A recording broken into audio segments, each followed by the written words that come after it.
Welcome to our channel. Today we how to restore Dropbox after files missing issues, complete guide step by step clearly. Begin by checking your internet connection. Ensure that you are connected to a stable network. If your connection is unstable, reconnect or switch to a different network. Next, open the Dropbox application on your device. If you are using a web browser, navigate to the Dropbox website and log into your account. Once you are logged in, check your Deleted Files section. Click on the Files tab on the left side of the screen.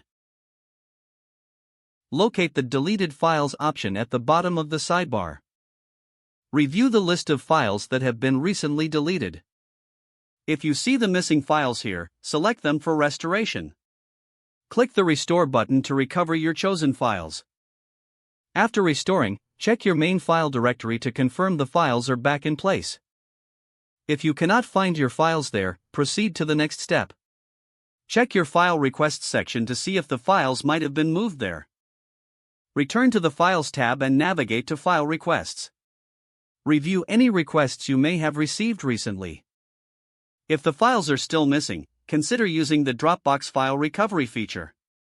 On the Dropbox website, click on your profile icon at the top right corner. Select Settings from the drop-down menu. Navigate to the Security tab and scroll down to the Recovery section. Here, you can choose to recover files from the last 30 days, depending on your subscription. Select the desired time frame and click Restore to recover missing files. If the problem persists and the files are still absent, move on to checking your local device.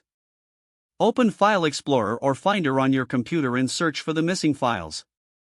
Look in the Dropbox folder on your device to ensure the files are not being stored locally. Another step is to check for any sync issues in the Dropbox application.